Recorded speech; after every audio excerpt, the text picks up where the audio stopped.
नमस्कार दर्शक बंधु स्वागत करुचे एक नूतन भिडियो को ये भिडियो माध्यम आप जानवाक पाइबे कि वर्तमान जुक्त दुई आवेदन प्रक्रिया आरंभ हो सारी आपण किभली निज घरे बसी बिना कौन द्वंद्व जुक्त दुई आवेदन करेंगे +2 आप्लायर फुल प्रोसेस आपण ये भिडियो माध्यम जानीपारे। भिडियो को आरंभ करने पूर्व जदि आपण मो चैनल को नुआ आछंती तो आम चैनल को सब्सक्राइब करी पाखर थे बेल आइकन को ऑल कर दिंतु फल आम जब भी यही गुरुत्वपूर्ण भिडियो अपलोड करूँ आपड़ सर्वप्रथम देखिपारे। आउ डेरी नक भिडियो को आरंभ करवा। सर्वप्रथम आप गूगल कि क्रोम ब्राउजर ओपन करेंगे से सर्च करेंगे साम्स ओडिशा क्लिक कलापर आस +2 आप्लाय तापर क्लिक करेंगे आप्लाय कर सारा लिखाई कौन ना स्कूल एंड मास एजुकेशन तब क्लिक करेंगे क्लिक कर सारा एमती किसी इंटरफेस शो करेंगे देखो लिखाई स्टूडेंट लॉगिन तो आप कौन करेंगे ये ना आपको किसी कराया पड़ो ना आप पूरा क्लीयर भाव जो स्टूडेंट लॉगिन लिखा अच्छी जो स्टूडेंट लॉगिन लिखा अच्छी यहाँ क्लिक करेंगे क्लिक कर सारा आप एमती आसो एक्जिटिंग स्टूडेंट न्यू स्टूडेंट रजिस्टर तो आप जो नुआ अप्लाई आवेदन कर न्यू स्टूडेंट रजिस्ट्रेशन पर क्लिक करेंगे। तो साइन अप करने फास्ट ये आप ना एंटर करेंगे पड़ो कैपिटल लेटर में तो ये आपंकर जो रही मोबाइल नंबर एंटर करेंगे और जीमेल आईडी एंटर करेंगे और जेनेट ओटीपी पर क्लिक करेंगे। ओटीपी पर क्लिक कर सारा ये आपंकर ओटीपी देवे और जो पासवर्ड आप देवे चाहते पासवर्डटा देवे और जो पासवर्ड देले कन्फर्म कलापर ये सबमिट पर क्लिक करेंगे।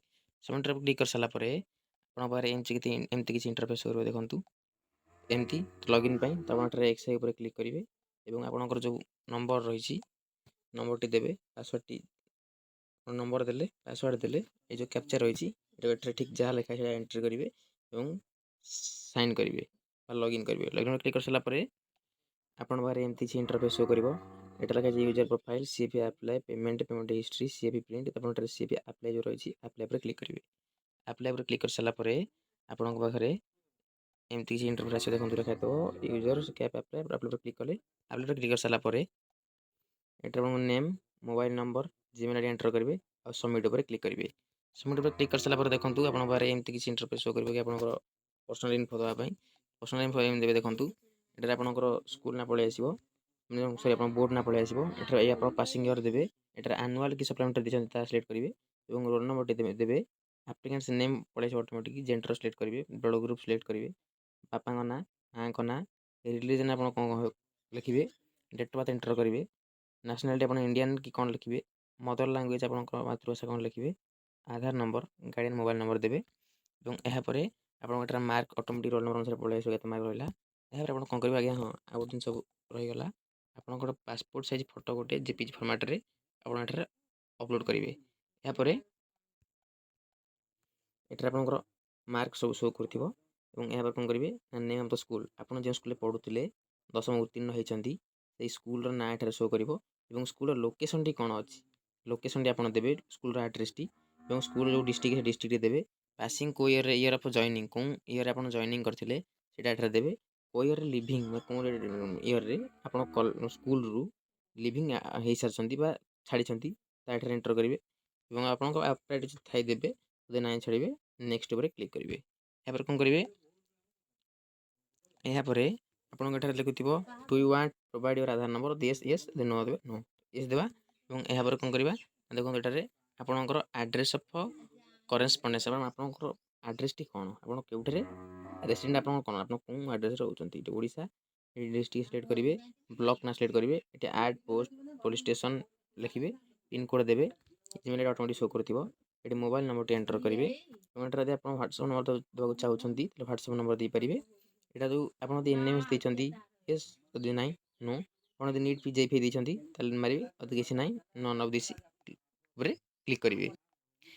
यहाँ पर आसो फादर्स ऑक्युपेशन बापा कौन करती गवर्नमेंट जॉब थे गवर्नमेंट जॉब प्राइवेट जॉब थे प्राइवेट जॉब जहाँ थे फार्मर थे सेट करेंगे मदर कौन करते हाउस वाइफ लिखिए ते आउ कौन था लिखिए आ इनकम केते अच्छी तुम पेरेंटर तार एंटर करेंगे और ये आप जो इनफर्मेशन रही देखूँ से आप भरवे भर सारापर यहाँ किसी दरकार नहीं ये चार्टे फिलअप करेंगे नेक्स्ट पर क्लिक करेंगे क्लिक कलापर यदि आपंकर एससी एसटी कि ओबीसी होता है तो आप सिलेक्ट करेंगे एवं ता सहित जदि आपंकर कास्ट नंबर थाए कास्ट सर्टिफिकेट थाए तो ये आप नंबर देवे और यह सहित देखूँ ये पलि आस आपंकर डिजेबिलिटी था डिजेबिलिटी देवे ना छाड़देवे यदि आप एनसीसी हरिका थाए तो ये पारे ତା ସହିତ ଏଠାରେ ଆସନ୍ତୁ ଦେଖିବା କଲେଜ ସିଲେକ୍ସନ୍। ଆପଣ କେଉଁ କଲେଜ ପଢ଼ିବା ପାଇଁ ଚାହୁଁଛନ୍ତି? ଗଭର୍ଣ୍ଣମେଣ୍ଟ କଲେଜ ପଢ଼ିଛନ୍ତି ଗଭର୍ଣ୍ଣମେଣ୍ଟ ସେଲ୍ଫ ଫିନିସିଂରେ ମାରିବେ ଭୋକେସନାଲ୍ ସାଂସ୍କ୍ରିଟ ଆପଣ ଯେଉଁଠି ପଢ଼ିବାକୁ ଚାହୁଁଛନ୍ତି ତାପରେ କ୍ଲିକ୍ କରିବେ। ଆମେ ଗଭର୍ଣ୍ଣମେଣ୍ଟ ପାଇଁ ଆପ୍ଲାଏ କରୁଛୁ,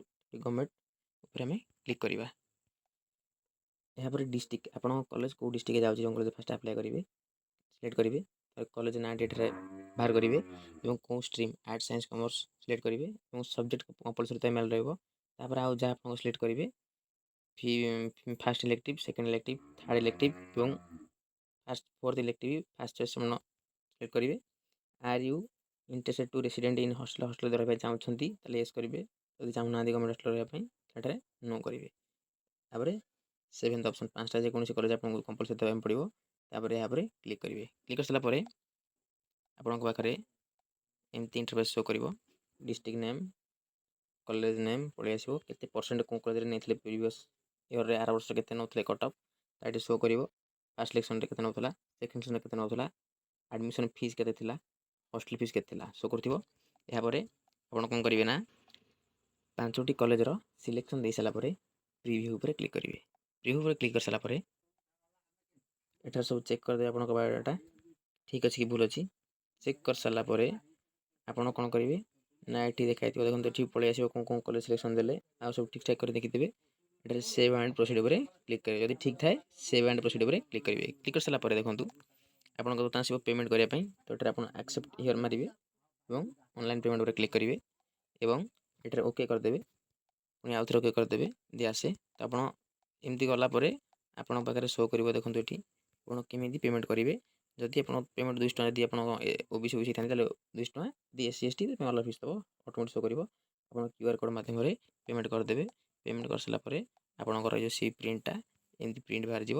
ଏଠି ପ୍ରିଣ୍ଟ ଆଉଟ୍ କରିପାରିବେ। ଆଉ ଇଣ୍ଟିମେଟ୍ ଲେଟର୍ ବାହାର କଲା ବେଳେ ଆପଣ କେମିତି ବାହାର କରିବେ ତାର ସମ୍ପୂର୍ଣ୍ଣ ବିବରଣୀ ଆମେ ନେକ୍ସଟ ଭିଡ଼ିଓରେ ଆଲୋଚନା କରିବା। ଇଣ୍ଟିମେଟ୍ ଲେଟର୍ ବାହାରିଲା ବେଳେ ଯଦି ଭିଡ଼ିଓଟି ଭଲ ଲାଗିଥାଏ ଚ୍ୟାନେଲକୁ ସବସ୍କ୍ରାଇବ୍ କରି ପାଖରେ ଥିବା ବେଲ୍ ଆଇକନ୍କୁ ଅଲ୍ କରିଦେବେ ଏବଂ ଭିଡ଼ିଓଟିକୁ ଲାଇକ୍ କରିବେ। ରହୁଛି, ନମସ୍କାର, ଜୟ ଜଗନ୍ନାଥ।